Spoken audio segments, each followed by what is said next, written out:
everyone, welcome to Reflections, the wisdom of Edgar Cayce. We're excited to be coming to you live courtesy of our new broadcasting partner, moretalk.tv. This week on the show, I'm honored to welcome the Executive Director and CEO of Edgar Cayce's A.R.E., Kevin Todeschi. Kevin is both a student and a teacher of the Cayce material for 35 years and has lectured on 5 continents in front of thousands of seekers. He is the author of more than 20 books, including Edgar Cayce on Auras and Colors, The Rest of the Noah Story, and Edgar Cayce on the Akashic Records. Known for his ability to explain complex subjects in a straightforward and easy-to-understand manner, Kevin is popular for his insights and his sense of humor. One focus of his work has been to assist individuals in seeing how they are very much responsible for bringing about the new age of enlightenment. Kevin, welcome to the show. You're very welcome. I'm happy to be here. Great. And I was curious myself, and I'm sure the listeners would love to know, how did you first get introduced to the work of Edgar Cayce and the A.R.E.? Well, when I was about 15, I was away at a youth program in Colorado. The program was called Boys State, and it was really a week-long experience for young men in high school to learn about the government. And at one of the breaks, I went to a local bookstore and came across a book called A Prophet in His Own Country, the story of the young Edgar Cayce. I got that book, read it while I was away, came home, and the first thing I said when I saw my father was, I'm supposed to move to Virginia Beach, and I'm supposed to become president of A.R.E.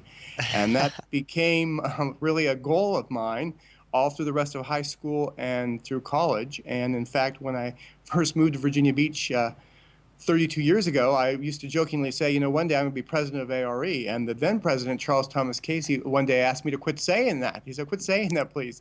And so I did. But 24 years later, I became CEO. I've been CEO for the last 8 years. Wow, that's an awesome story. Thank you for sharing. Did you ever imagine that you would find yourself as the executive director, and what has kind of been the most rewarding thing about it since you've now achieved that goal? Well, I think there's so many rewarding things about working here, not only as CEO, but being a member of the staff, a member of the A.R.E. community. I think the highlights, I would say, is long-term relationships with people who come every year for a conference program, people who have been involved in this work for 5, 10, 20 years or longer. I know people have been involved with this work for 60 years.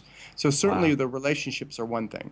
The other thing for me personally has been that when I first got involved as CEO 8 years ago, I said that my dream was really to renovate our campus, to build a new building, an education center, to renovate the Edgar Cayce Hospital. And actually, just now, we are finishing all those projects.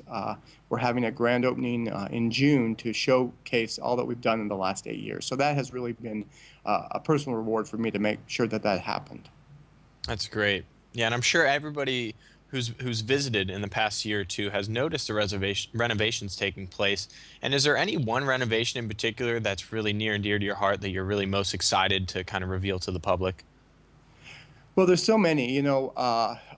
Pat Belisle, who works in our development office, he's director of our development office, he has just been instrumental in this whole project. And I think the two of us have been very excited about things like the new Edgar Cayce Foundation, space for our university, Atlantic University, new classroom facilities for our Cayce Riley School of Massage. We've graduated students from 21 different countries in our School of Massage. And I think perhaps the icing on the cake is going to be the opening of the Cayce Miller Cafe. We're putting a cafe back where the original cafe was in the Cayce Hospital back in the 1920s. So everything has been wonderful, and I think there's certain pieces that are very special, but I think the cafe will be a highlight, and also renovating our spa. We're completely renovating the entire spa. People come here for massages from all over, and we're moving all of our massage rooms to the second floor of the original Edgar Cayce Hospital. Okay, great. And there's actually, I've noticed a lot of talk been going on amongst the conference attendees who are really excited about the Cayce Riley Cafe. And can you tell us exactly what this cafe is going to entail? Sure, it's going to give people who come here an opportunity to have meals together. Years ago, there used to be a hotel across the street called the Marshalls. And what would happen is people would come here for a conference, and then during lunchtime or break time, they'd go across the street and get something to eat and continue the community that had started during the conference program. Well, Right. when the marshals closed, that element kind of disappeared, and people have to drive away for lunches. We've brought in lunches on many occasions, but it's still not quite the same. And so the goal with the cafe is really to give people who are here for a conference the opportunity to continue the camaraderie that has started during the conference program. It's also going to be a great place for people who come here for a spa treatment to go and have a smoothie or a piece of fruit before or after their massage or their therapy session. It's a great place for our students together. It's going to be a great place for our staff to come and just sit and relax during their lunchtime or a coffee break. And of course, visitors. We're one of the busiest visitor attractions in Virginia Beach. Great place for visitors to come as well. So the main purpose of the cafe, the Casey Miller Cafe, is going to be for people really to build community. And I think Right. having something to eat or drink is just going to be an aside. That's great. Wow. And you talked a little bit about Atlantic University and some new space that you guys have created for it. What exactly is going on with Atlantic University right now? Well, originally Atlantic University started in 1930. Atlantic University was the first university in Virginia Beach. And then after the Depression, it kind of closed, went on hiatus. We kept the charter alive. It was reopened in 1986 as a master's degree program in transpersonal studies. The program has become a distance education program so that people anywhere in the world can earn an accredited master's degree in transpersonal studies through AU. All of the conferences are online, so you can take part in an online classroom wherever you are. We do have some residential programs that happen here in Virginia Beach, but those are for programs like our hypnotherapy program. But it is a program that people from all over take part in, and actually I graduated from Atlantic University in 1989. So I know firsthand what a great educational experience it is, what a wonderful way it is to meet other people who are interested in some of the subjects Casey talked about. Right. Right. And you talked a lot about the renovations that are going on. How important do you see the A.R.E. keeping up with technology as a part of, keeping up with everything for the future? How important do you see technology as a part of that role? That's a great question, Brent. I think that when I first took on the role as CEO, we certainly had a website, but Right. with a lot of talented staff people here, we have created virtually a digital or an online component of basically everything A.R.E. does. So whether it's a conference, a workshop, a study group, online reading materials, whatever it might be, ebooks, uh, circulating files online, we have created an online component so that it used to be you had to come to Virginia Beach, Virginia to take advantage of many of our materials, including the Edgar Right. Cayce readings. Now, anywhere in the world, you can actually access the entire database of Edgar Cayce readings, and there's 14,300 of them in the comfort of your own home or from your smartphone, whatever it might be. So we've really come a long way, and I think we need to continue to keep up with technology. We have just started live streaming a number of our conference programs. They're available on demand as well, download. So I think our main goal, I have often told the staff that we do two things very well. We do educational programming and we create community. And both of those components have morphed into the web. We create all kinds of social communities. We have a great Facebook page, Twitter account, YouTube channel. So if people want to take advantage of either our education or our community, no matter where they are, they can do so because of technology. Right. That's great. And since you've been involved with the A.R.E. and Atlantic University for so many years, how have you seen the community evolve around the A.R.E.? Well, we have so many folks involved in A.R.E., so that'd be a challenging question to answer. Let me just give you a number of changes that have occurred since I've been involved. One has been publications. It used to be that you could get our books through the mail or you could get them from a bookstore or a library. Now you can get them, of course, as an ebook virtually anywhere. When we publish a book, we do it as an ebook at the same time. So that's definitely been a change. It used to be that you could only come to one of our conference programs here in Virginia Beach, Virginia, or when we happen to come to wherever you are. I think that now you can do it online in a way that you feel a part of the community. And we've actually even done conference programs where the speaker wasn't here. The speaker was at a different location, and we've either Skyped them in or done them in via satellite. That's all brand new. For me, though, what has really been amazing is the new kinds of community that has been created. Uh, we have a thing called e-groups, which are basically online learning communities that happen for 4 to 6 weeks. And at one point, I had an e-group of about 70 people I was working with. We were talking about the Akashic records. And when I finally looked at where all these folks were from, they were from 19 different countries. And we were Wow. all working together. And that is something that I think is truly amazing. That's great. Wow. Um, how do you see the area in the future in reference to the next generation? Say, I know you're a father yourself. Is your son showing any interest in anything like that? I know he's relatively young now, but do you see this next generation getting inspired by the work of the A.R.E. and the work of Edgar Cayce? I absolutely do. I think the topics that Edgar Cayce talked about were topics of interest to people that are the same topics today. Who am I? Why am I here? What's the purpose of life? I sometimes kind of summarize the entire corpus of Cayce information into three components. Overall, in addition to health, overall the Cayce information really talks about the oneness of God, the purposefulness of life, and the spiritual nature of humankind. And those three components, I think, will eventually revolutionize how we see one another in the world and how we see ourselves collectively in terms of what we're supposed to be doing here. And that is going to occur for a very long time to come. And so I feel like my role now and the role of the staff we have here is to come up with new ways, utilizing technology, to make this vast knowledge of information available to the world, probably in ways that we can't even yet foresee in terms of how technology is moving. Right. Absolutely. And then staying on the topic of technology, I also understand that you've been involved in authoring at least one smartphone app, kind of in hopes of introducing more people to the work of Edgar Cayce. And how important is it to you that the A.R.E. embraces technology and change in the new age? Well, I think it's very important because I think that, I mean, if our ancestors could understand that eventually there would come a time when basically most individuals could hold the knowledge of the world in their back pocket, accessible with a Right. fingertip, that's a game changer. And we need to be a part of it because the nature of humankind is that of a seeker. And the reason there's so many problems in the world, people who are addicted to different things, people who are working with alcoholism or drug addiction or any kind of addiction, is because the nature of the soul is that of a seeker. But unfortunately, most of us don't know what we're seeking. And the Cayce information would suggest that what we're really seeking is an awareness of who we really are. We're spiritual beings having a physical experience. And part of that entails coming to understand our awareness of our connection to God and the fact that we're here for a reason. I sometimes joke with the staff that all of us, everyone in the earth, is here for the reason of bringing divinity into the earth. We're employees for God.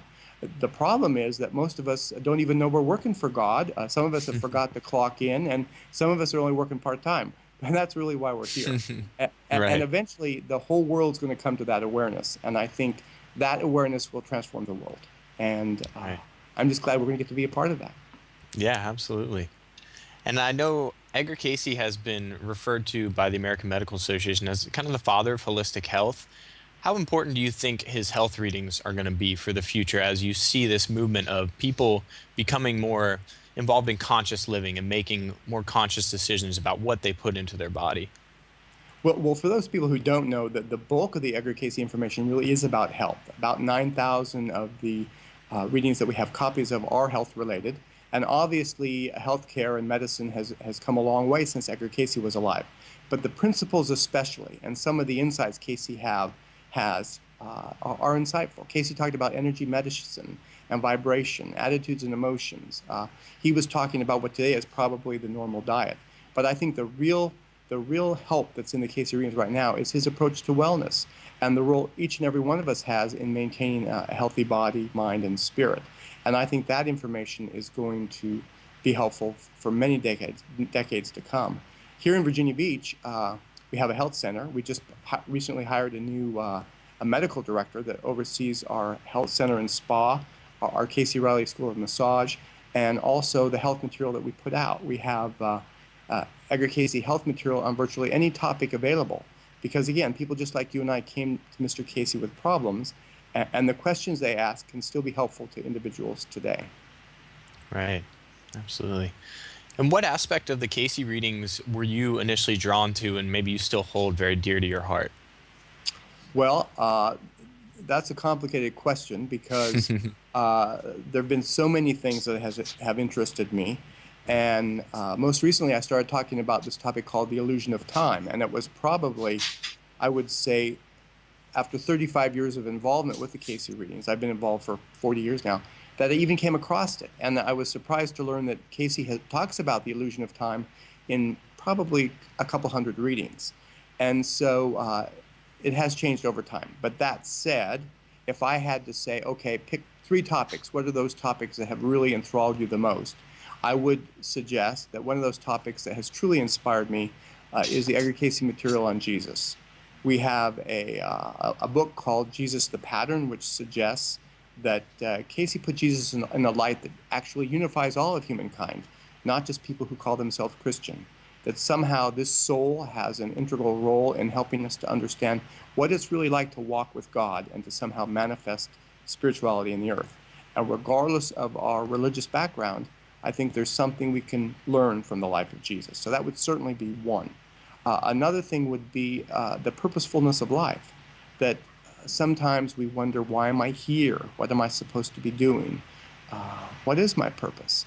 And there's such a wealth of information in the readings on discovering your soul purpose and how you can help share that purpose with others, that I think that's extremely helpful to people. And I guess the third would be information related to ancient mysteries.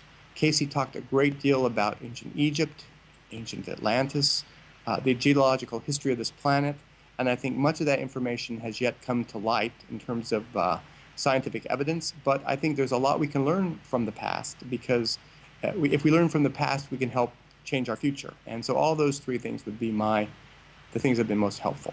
On a practical level, I will say that when I was in college, I had a really challenging problem with allergies. I used to get 6 allergy shots a week. The doctor Wow. said I was allergic to every tree, bush, and shrub that grew in the state of Colorado. So it was a real problem. But working with the Cayce information on allergies, I don't even take pills anymore. I rarely have an allergy problem, and it has been so easy to work with. So I think there's very valid practical insights people can work with, and sometimes those insights draw them into other areas of interest. And that certainly has been my case. Right. And I read recently, going back to the topic of the teachings of Jesus and the religious things that came up in the readings in general, you wrote a review about the most recent Noah movie that's coming out, and I really enjoyed the what you wrote about it. What do you Why do you think so many people have a kind of a misinterpretation and the knowledge is not just generally thrown out there about what has come up in the Edgar Cayce readings about religious stories and the Noah story in particular? Can you tell us a little bit about that? Well, that's a long. I could give you a very long answer to some of those insights, but let's just start Right. with Noah, and let's Yeah. say that. As I said in my article, I was actually, first of all, I was really excited to hear that they were doing a movie on Noah, Yeah, in me part too. because I've always been fascinated by that story, but also in part because I spent a good 30 years of my life, certainly not full time, but 30 years researching the story of Noah. I actually wrote my master's thesis on Noah, and eventually I wrote a novel on Noah.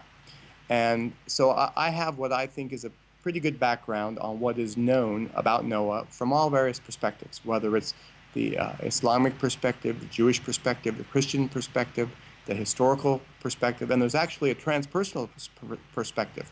People like Edgar Cayce and Rudolf Steiner who had insights about Noah. And so when I went to the movie, I really had high hopes that somehow the movie makers would capture what has made this story into a worldwide archetype. An archetype is a pattern of human experience that somehow captures the imagination. And we know this story is an archetype because 200 cultures around the world have a flood story. They're not all about Noah. There's other names. For example, the next most popular one is the Epic of Gilgamesh. But every culture, for the most part, has a flood story. So when I went to see the movie, I had high hopes, and it wasn't very long after I was watching it that I realized that the movie makers really had not done their research in terms of seeing what all is out there. Uh, One of the things, just to give you one example, there's a line in the Bible that talks about how the fact that there was no rain, and basically the plant life was watered by the dew that rose up from the ground.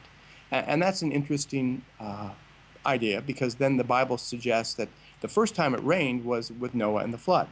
Well, fast forward many centuries, and Rudolf Steiner talked about the fact that there was no rain in the pre-deluge Earth, that in fact the planet was surrounded by a water vapor mist canopy, and that part of what caused the flood was the canopy collapsed. The entire Earth was surrounded all at once by water vapor that then turned into water, and that's what caused the flood. Well, that's a fascinating possibility, that these two very distinct sources would come up with something that had the same ending. And the fact that that repeats itself in many different ways in the Islamic story, and the Jewish story, and the Christian story has always been a fascination to me. And also the fact that over the last 200 years, there have been more than 20 recorded sightings of Noah's Ark by several hundred people. And so there's something to this story that has fascinated me for a long, long time. The movie did not fascinate me. Understandably so. Kevin, we're going to take a short break, but we'll be right back with more to hear from you, okay?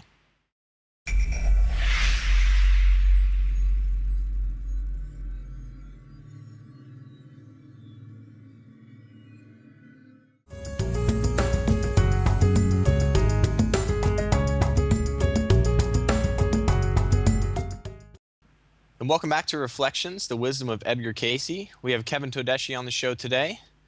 And Kevin, I'd like to ask you about what's going on with the international activities here at the A.R.E. Well, we have quite a lot of activities that happen around the world. Let's start with the one starting from here. We do international tours each year to various locales. Later this year, for example, we're going to Scotland, England. We're going to Italy. We're going to Easter Island. So every year we do 4 or 5 tours internationally. We also have a strong international volunteer component. So we have Edgar Cayce centers in 38 countries. If anyone wants to find out where a Edgar Cayce center or an activity is occurring near them, they can go to our webpage, edgarcayce.org, and then down at the bottom on the footer, they'll find a link for international, and they can just click there. But we have a very strong contingent of people in the United Kingdom, in Japan, in Australia, Canada, anywhere you can imagine. There's A.R.E. people doing activities. We also have a Euro Congress that occurs at various times throughout Europe, Sweden, various places. So there are activities as close as you are, and if there aren't any activities near you, you can also go online. So again, there's lots of material internationally. There's also books in other languages about Edgar Cayce. Interestingly enough, in addition to English, the second major language that has Cayce books available is Japanese. The Edgar Cayce Center in Japan is probably the most active, largest center currently. Oh, wow.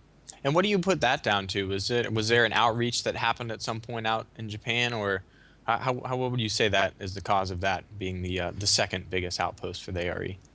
Well, certainly there's been activity for a long time in Japan. For example, in the 1960s, Gina Sermonara, who wrote the book Many Mansions, did a tour of Japan for her book that had just been translated into Japanese, and that probably was some of the beginning of it. But about 20 years ago, actually 20 years ago right now, the Edgar Cayce Center in Japan was started, and it was started through the work of an individual named Shigeru Matsuda, who's the president of the center in Japan, and a lot of volunteer help and staff help. And the Japanese people are so eager and enthused to learn about spirituality that is really helpful, learning about meditation, things that they can do in their own lives to transform their lives. And that activity has just continued to grow. They've brought people over here to Virginia Beach from Japan, I would say every few years, and then they've brought people over to Japan every few years for programs and activities, in addition to their ongoing conferences, their newsletter, their programs, their online activities. So just a lot of activity and people and enthusiasm in the Japanese community. And I know Shigeru, one of his dreams is to eventually have translated all the Edgar Cayce readings into Japanese. And he averages about 2 readings a day. So I know he's going to get there eventually. Oh, wow. That's incredible. And I understand that you have written a number of books on all kinds of Edgar Cayce topics. One book I'd like to talk about in particular is Edgar Cayce on Auras and Colors. I know a lot of people aren't necessarily familiar with what a human aura would be, or how vibrations and colors play into that.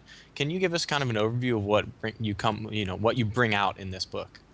Sure. Well, for the most part, Edgar Cayce gave all of his psychic information while asleep. He would lay down on a couch, close his eyes, fold his hands over his stomach, begin to pray. When he saw a flash of light, his wife would give him a suggestion. He'd finally find the person, kind of like through remote viewing, tune into that person, and then be able to give a reading. Most of his psychic information was from that process. The exception was, for most of his life, he could see auras. Auras are energy patterns, vibratory patterns, kind of like a colored aura or halo around people. And from that information, he could see what was going on in a person's life. For example, green might suggest that you're doing something with healing. Red might suggest that you were angry with somebody or upset about something. Purple might suggest that somehow you were involved with things of a spiritual nature. And so Cayce suggested that seeing auras or feeling auras for people who are not so able to see information intuitively, but they could feel it, that somehow that was a talent we could all develop and work on. In fact, one frequent concept in the Cayce readings is that ultimately each of us is our own best psychic, and that we have psychic training programs here in Virginia Beach or online for how you can see auras or how you can start working with your intuition. And actually throughout high schools in Virginia Beach, I've taught high school students an intuition game, which basically just has people close their eyes and imagine something. And from that process, you can get real, valid, intuitive insights. And so the book on auras and colors is just one more step in that process, enabling people to see how readily available psychic information is in their own lives and how they can use it to help themselves and help other people in their families. Great. That's excellent. And you also have written a book entitled Edgar Cayce on the Akashic Records. I understand that there's a lot of people who might not exactly know what the Akashic Records refers to. Can you kind of give us an idea of what that's all about? I sure can. Uh, the word Akashic Records comes from the Sanskrit word Akasha, and Akasha is really a word that means boundless space. And from Cayce's perspective, and at first this might sound unusual, but it'll make sense in just a moment. From Cayce's perspective, there's kind of like a force field around the Earth, an energetic force field, and that anything that occurs in the Earth is somehow written in this force field with the person's name next to it that did this thought or deed or activity. And as unusual as that may sound, in the Bible there's this concept of God's book of remembrance, or the book of life. And that in the book of Revelation it talks about how after we die, each soul is judged out of the book of life. What Cayce would say is really what's happening is it's really our own Akashic records. It's a record of everything the soul has done. And as unusual as that may sound, probably many of your listeners have heard of the term a near-death experience, where someone dies and is revived. And yet during that process, before they're revived, they have kind of like a life review. They see everything that went on in their life. What's actually occurring is that person is tuning into their own Akashic record, and they're seeing their life review from that place. So the Akashic records are really a state of consciousness that is the soul's memory, and it keeps track of the memory for every soul. In addition to that, it also, from Cayce's perspective, is the place that calculates probabilities. For example, there's this state of mind that kind of contemplates, if Kevin makes this choice, here's the outcome. And if Kevin makes this choice, here's the outcome. And it gets to kind of calculate what the soul is going to do with its life. And as crazy as that might sound, probably many listeners have had an experience of deja vu, where they go somewhere and they think, wait a minute, I've already been at this place. Or they think, wait a minute, I've already had this conversation. And what Cayce would say has happened is during the night before, usually, in the dream state, that process of, okay, if Kevin does this, here's the outcome, occurs, and the higher levels of the dreaming mind pick up on it. And so most experiences of deja vu are actually fragmentary dream recall. We dreamed something Wow. before it happened as a probability, and the next day it actually happens. Oh, wow. That's amazing. And I understand you've also written a large and extensive book on dreams about coming out of the Edgar Cayce material. For people who might not, they might say that they don't necessarily dream. Is there any practical advice you can give somebody to maybe get more guidance or intuitive draw from their dreams?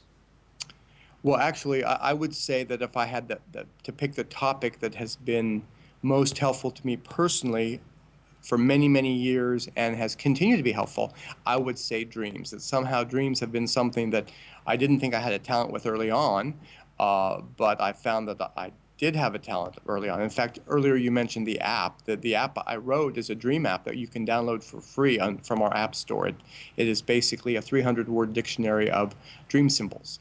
But in terms of people not dreaming, the truth of the matter is everyone dreams. Most of us are not culturally predisposed to remember our dreams. And what happens is every night we dream for an average of about 90 minutes. We don't dream all at once. We usually have a series of dream cycles of maybe 15 minutes each. So maybe we have 5 or 6 or 7 dream cycles. And during that process, the mind really goes over the events of the day. Cayce would say that during the sleep state, during the dream state, the mind contrasts and correlates the events of the day and gives the mind some kind of resolution. And even if you don't remember your dreams, lots of people have had the experience where they go to bed very frustrated or very worried or very unhappy. And the next morning they wake up and they feel fine. And what has happened is that process has enabled us to feel better about the situation. And even though we don't remember our dream, the feeling better part still happens. Just imagine how much more helpful it would be if we actually remembered our dreams. I'll give you a very practical insight from dreams that helped me in a very practical way. And there's lots of these. My wife and I built a home out in the country a long time ago, 20 years ago. And it was quite a drive from work. And so when the contractor called me and said the site planners are going out to pour the concrete tomorrow morning for the foundation, I said, okay, I'll go out and look at it later in the afternoon when it's done. That night I had a dream. And in the dream, I'm walking into the house. The house has been built. And as I'm in the entryway, I hear this chewing sound, like a chewing, chewing, chewing. I can't figure out where it's coming from. And I walk to the back of the house, and I look out the back window. And in the dream, the neighbors have horses. And the horses have their head over the fence, and they're eating off the back of my porch. And that was the end of the dream. And I woke up thinking to myself, the house is too far back on the property line, because if the neighbor somehow horse can reach over and eat off my porch, the house is way back far. So I drove out to the property first thing that morning, and sure enough, the surveyors had made a mistake and put the house 50 feet back further than it was supposed to be. I called the contractor. I said, stop the cement trucks, because we would have had a real problem because the cement was coming to be poured within the next few hours. So wow. Insights from your dreams happen all the time. Cayce, in fact, said nothing of significance ever happens without it first being foreshadowed in a dream. And the truth of the matter is, most of humankind does not work with their dreams. And so they're just really missing out on a great source of guidance. Right. Oh, that's excellent. And we talked about how you've written a number of books. Is there any book in particular that the process of writing it, or maybe the feedback that you've gotten from it, has been just incredibly rewarding or memorable in your life? Well, I've written lots of books, so that's a loaded question. I would say that, one way an author often talks about their books is their most favorite book is their most recent book. But aside from that, I would say that the 2 books I have gotten the most continuing compliments about that somehow this really helped someone would be the book Edgar Cayce on the Akashic Records. That book has been translated into probably 8 or 9 different languages. People from all over the world have written in about how that book has helped them to understand memory, how we attract relationships to us, what we're supposed to be doing here, how we create our futures. So that book would certainly be one of them. The next book I think would be another book I wrote on dreams, which is called The Best Dream Book Ever. And I think the reason that book has come up is because in that book I talk about the psychic game and how it's very easy for anyone to get valid psychic insights from their own subconscious mind with just a little practice. But certainly anything I've written on the Cayce information has been helpful to a number of people, because Cayce was just ripe with insights on everything from relationships to attitudes and emotions to health to somehow having a closer walk with God. So even after 40 years of involvement, I still continue to find things in the readings that inspire and sometimes surprise me. Great, thank you. And we got to take a short break, Kevin, but we'll be right back with more from Kevin Todeschi, the CEO and Executive Director of the A.R.E. in Atlantic University.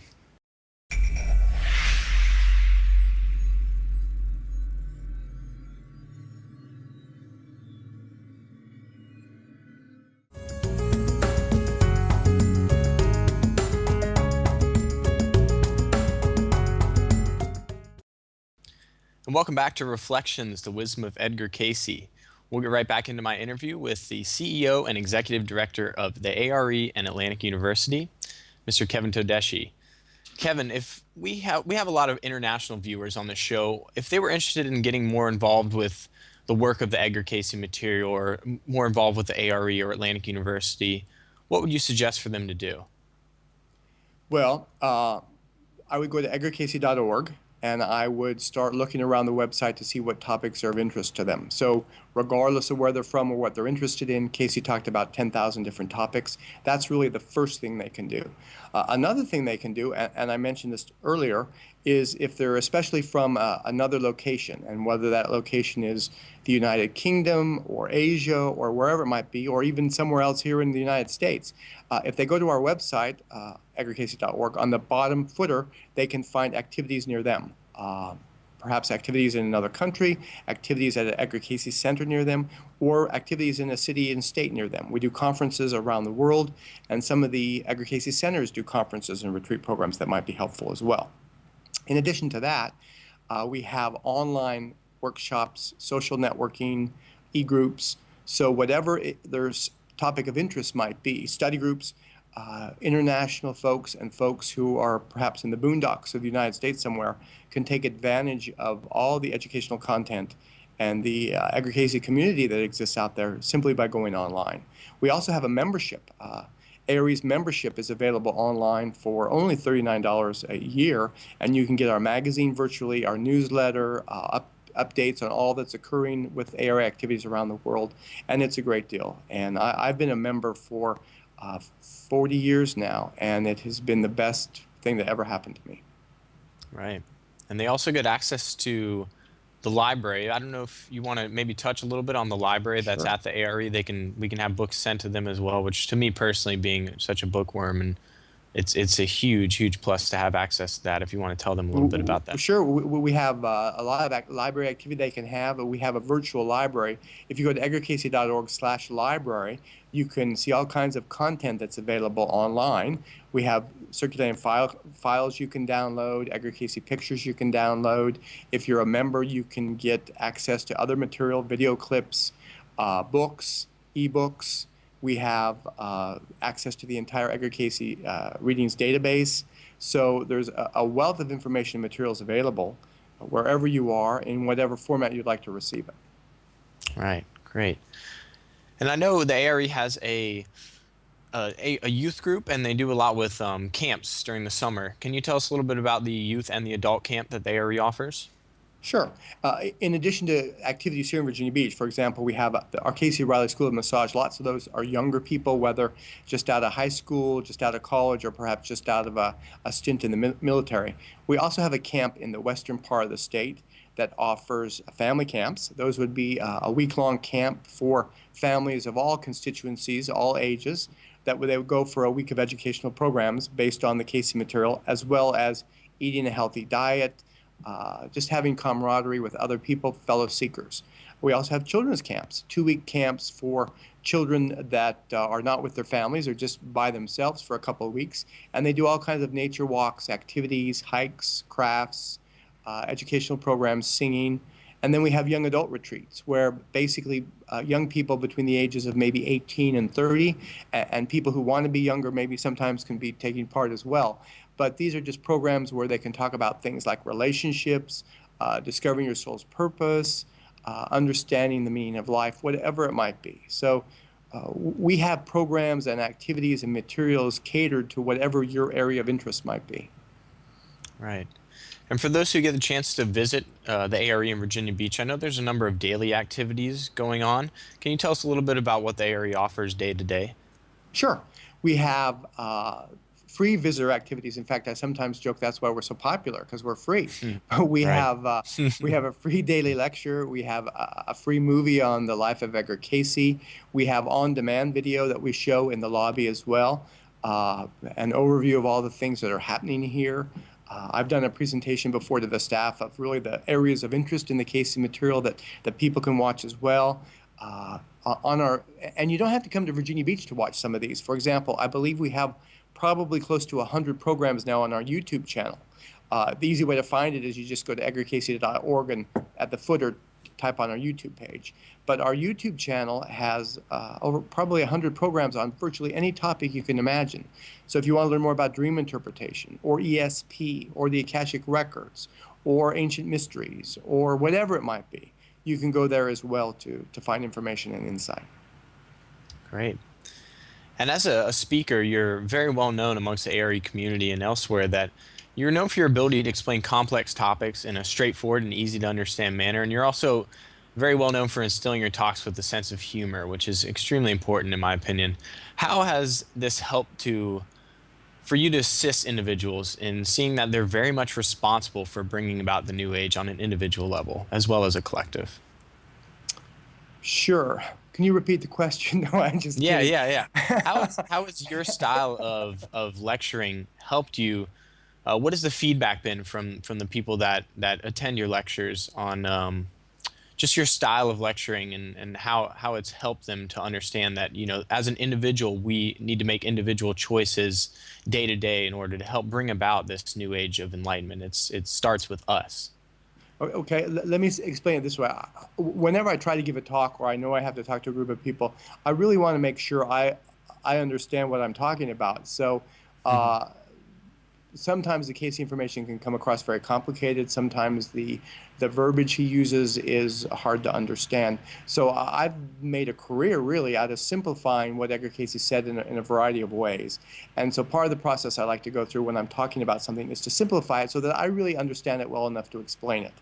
And that, I think, has helped lots of people understand Cayce insights that they might not have understood at first offing.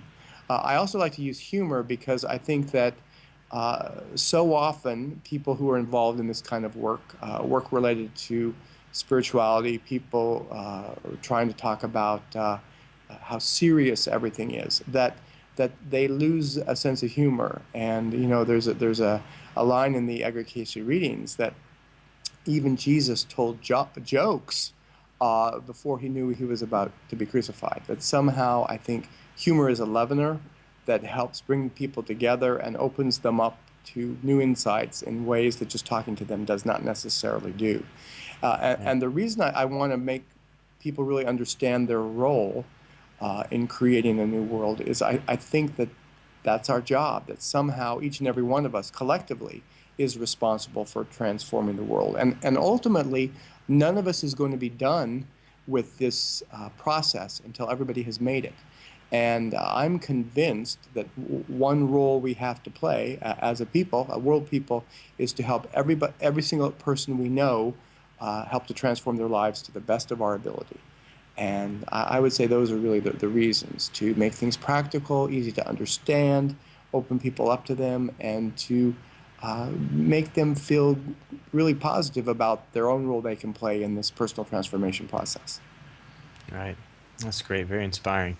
And as the renovations, are completed at the A.R.E. and the Health Center and Spa, as well as Atlantic University, what are you most inspired by what the future holds for the legacy of Edgar Cayce and all those that have been involved in the work? I think what inspires me the most is really the idea, the vision, the possibility that the biggest help that this work, the Cayce work, can be is actually in the future of us. It's not something that happened in the past, something that happened when Edgar Cayce was alive, or something that happened in the 70s or 80s when the term New Age was really prominent.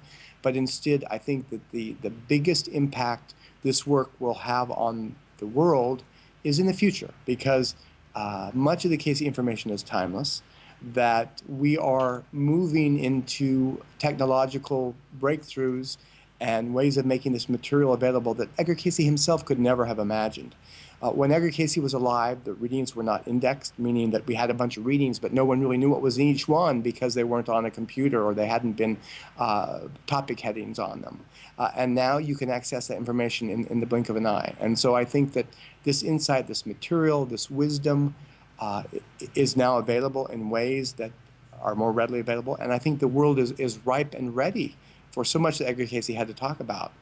Years ago, talking about meditation or past lives or psychic ability, some people looked at you like it was kind of weird. that is becoming more and more the norm. I mean, we're going to be mainstream here in Virginia Beach before we even know it. And so that's what gives me great hope for the future, that somehow the best that we can be is in front of us, not behind us. Right. That's wonderful. And as we, this term New Age gets tossed around a lot. For somebody who might not understand fully what is meant by this New Age, what are kind of some of the hallmarks of this time that you speak of about what we're moving into? What are the changes that we can expect to see on both a personal and, a global scale? Okay, that's a great question. I think that when Edgar Cayce was alive, he was actually asked this question. What would the New Age look like? What would the age of the future look like? And Cayce's response was that eventually, in other words, our ancestors a long time from now would look back and suggest that it was the beginning of the age of purity, that somehow things like selfish motives might become a thing of the past, that somehow personal aggrandizement or personal enrichment or doing things only for the sake of money would become an age of the past. Now, I'm not naive in thinking, in a week or two we're going to wake up and think, my God, we're in the age of purity. But I think that eventually, 100 years from now, 200 years from now, we might look back, the age of purity really started way back around the 21st century when the whole world became cognizant of the fact that this really doesn't seem right, or somehow this is short of the mark. So Cayce would say that one component was the age of purity. Another component would be that eventually every soul would awaken to the awareness that that soul could have a personal relationship with God, regardless of how that person came to understand God or identify with God, but a true awareness of our relationship with the divine. And I think that is going to somehow transform the world. A third component is to eventually move into the understanding that we're responsible for one another. And I think that that is already occurring when things happen on one side of the world and we're automatically aware of it on the other side. And my parents and grandparents probably could have never imagined of such a possibility. Right. And I just want to touch on one more book. It's one that I really enjoyed. It's Soul Development, and it's Okay. Soul Development Approach for a New World. And you've talked about a lot of this stuff in these past couple questions about kind of what comes out in this book. For somebody who might be struggling with the term soul development and maybe struggling to see the progress, and of course, if you pay attention to the media, there's a lot of negativity that's kind of pushed upon you out there.